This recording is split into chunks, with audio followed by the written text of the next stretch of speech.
Shalom sahabat yang baik hati, salam sehat selalu bagi kita semuanya. Marilah kita bersatu di dalam doa.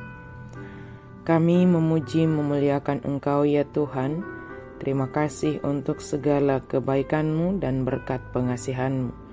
Saat ini kami hendak merenungkan firman-Mu Tuhan. Berkenanlah Engkau memimpin kami, berkuasa atas kami dalam merenungkan firman Tuhan. Amin. Firman Tuhan bagi kita pada hari ini tertulis dalam Bilangan 27 ayat 18 sampai ayatnya yang ke-23. Kita baca secara lengkap di tempat kita masing-masing. Saya baca ayat 22 dan 23. Musa lalu melakukan seperti yang diperintahkan Tuhan kepadanya. Ia memanggil Yosua dan menyuruh dia berdiri di depan Imam Eleazar dan segenap umat itu. Ia meletakkan tangannya atas Yosua dan melantiknya seperti yang difirmankan Tuhan dengan perantaraan Musa. Dipenuhi roh Allah untuk memimpin. Pengkaderan atau mempersiapkan siapa yang akan menggantikan posisi sebagai pemimpin tentulah sangat baik. Seorang pemimpin yang bijak dan yang bertanggung jawab tentu memikirkan apa yang harus dilakukan apabila sudah tiba waktunya kelak dia tidak bersama dengan yang dipimpinnya atau jika akan berakhir masa kepemimpinannya. Tetapi sayangnya ada pemimpin hanya memikirkan dirinya sendiri tanpa memikirkan keberlanjutan dari yang dipimpin. Musa seorang pemimpin yang dipilih Tuhan. Ketika kepadanya dinyatakan bahwa dia tidak akan ikut memasuki tanah Kanaan, dia hanya akan dapat memandangnya saja. Maka dengan segera Musa memohon kepada Allah untuk memberikan seorang yang dapat menggantikannya kelak memimpin umat Israel, melanjutkan perjalanan itu dan memasuki tanah Kanaan. Tuhan berbicara bahwa Yosua yang telah dipersiapkan, dialah yang akan dilantik untuk menggantikan Musa. Yosua yang dipenuhi oleh roh Allah, yang juga tampak dalam kehidupan sehari-hari baik pikiran, perkataan, dan tindakan, adalah di bawah pengendalian roh Allah. Apapun yang dikerjakannya, hal yang diutamakannya adalah Tuhan Allah. Musa harus meletakkan tangannya juga atas Yosua, membawanya di hadapan Imam Eleazar dan disaksikan oleh seluruh umat Israel.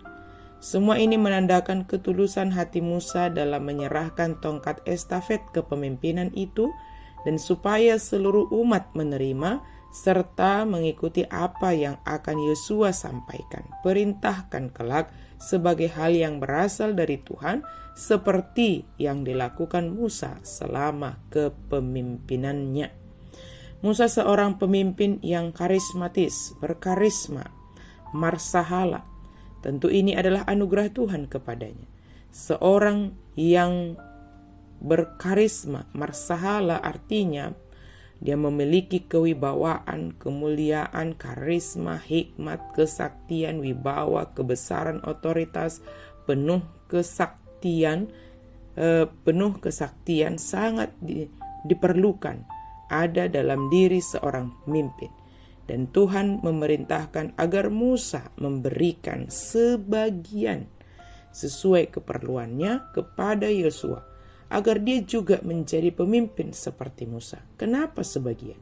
Supaya ketaatan umat itu kepada Allah semakin disempurnakan. Ketika mereka di bawah kepemimpinan Yosua, umat itu telah dididik, diajar oleh Allah melalui Musa selama perjalanan mulai dari keluar dari Mesir, dan mereka harus siap untuk memasuki tanah Kanaan dengan penuh kepercayaan akan penyertaan Tuhan kepada mereka di bawah kepemimpinan Yosua. Semua ini dilaksanakan di hadapan Imam Eleazar, dan Eleazarlah yang menjadi tangan Tuhan untuk melantik Yosua, seperti yang dikatakan oleh Tuhan melalui Musa. Semua ini ditetapkan oleh Tuhan supaya Eleazar memohon petunjuk dari Urim. Urim adalah singkatan dari Urim dan Tumim. Kita baca Keluaran 28 ayat 30 yang menunjukkan sarana yang dipercayakan kepada imam besar untuk memastikan kehendak dan nasihat Allah dalam semua urusan penting umatnya. Dari perintah Tuhan ini, jelas kita lihat peran seorang imam sangat besar.